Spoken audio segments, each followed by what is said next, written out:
Hello guys, welcome back to my channel, Ebs TV. So today's video ay ayan, magbabanding kaming dalawa dahil paalis na ako at ilove ko raw siya. Ayan, kaya pinasyal ko siya. Tara.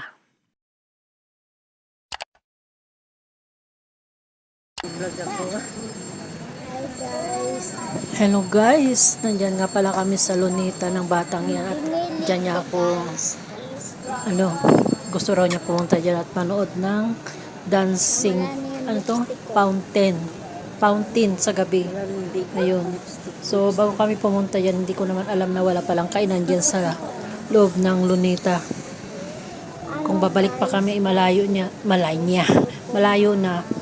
So ang lalakarin, kaya bumili na lang kami ng banana Q at siya ay mangga ang kanyang piniling bilihin with bagoong na walang lasa. So ayan ang last banding naming dalawa. At siyempre nag-aaral kasi, kaya Sabado at Linggo ko lang siya nasusundo. Thank you naman sa kanyang ama. Kahit wala na kami, ay pinayagan siya. Gusto ko lang siya namang i-comfort at i-love. Katabi mo na siya guys. Nagmi-message pa yan na, "Tita, hindi mo pa ako nilalove, paalis ka na." "Tita, mama, mami," ganyan tawag niya sa akin.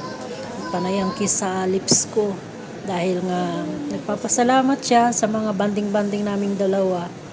Happy naman, napasaya naman siya. At nasabi nga, nagulat nga din ako nang sabihin niya na ang sarap pala ng magkaroon ng mama. Masarap daw sa feeling na magkaroon ng mama. So pinaramdam ko naman yun sa kanya kasi simula nga nung nagkaisip siya ako nang nakilala niya. So yun, hanggang ngayon. Diba sabi na, "Pagtanda mo tita, ako mag-aalaga sa iyo. Pagagawaan kita ng bahay." Ay di wow. Pakaugod-ugod na ako noon.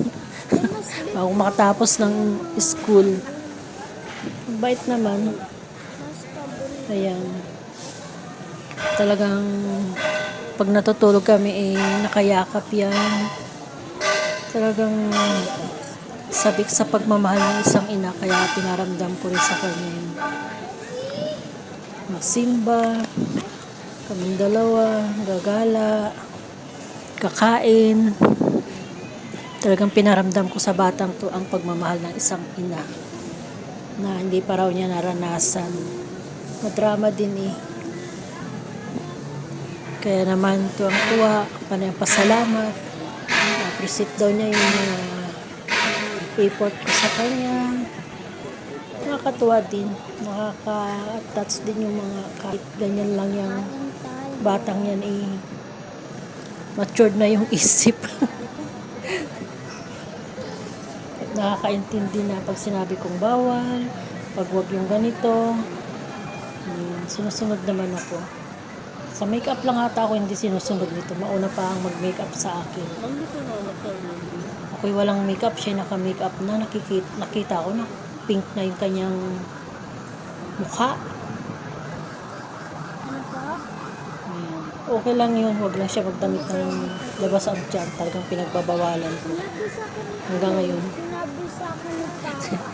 Talagang hindi siya nagdadamit dahil kapag nagdamit siya ng labas ang tiyan niya, sabi ko sa kanya, hindi na ako magpapakita sa kanya.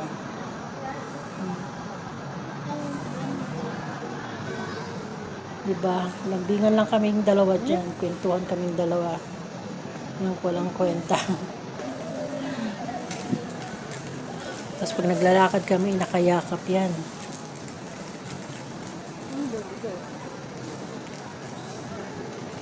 Ay, nako. See you after 2 years again. And siguro mas matangkad ka na sa akin. Bali, lagi naman tayo nagchat-chat. Nagko-call.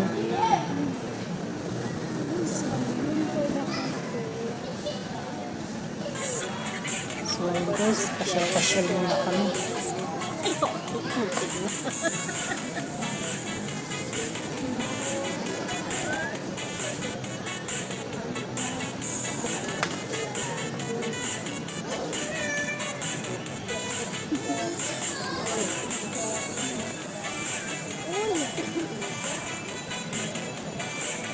Dali. Mamaya na yun. Malaglag yan. Maluwang. Ito sa'yo.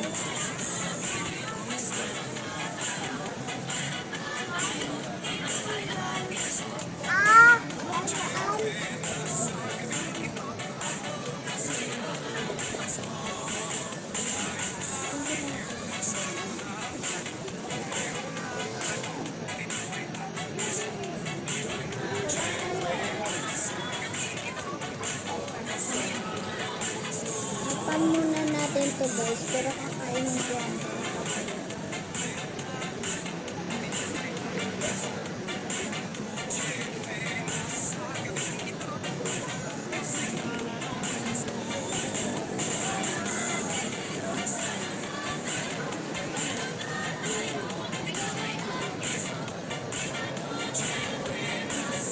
Sa totoo lang guys, ang pinunta namin dito yung mga ilaw na tubig.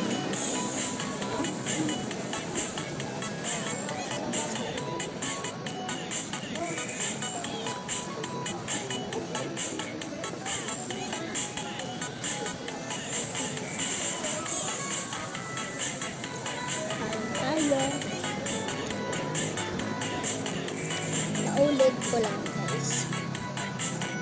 Naulit ko lang.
Yung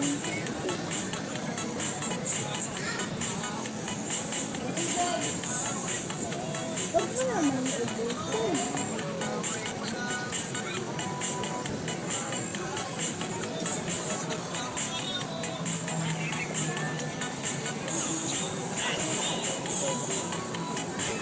Dahil pa yan.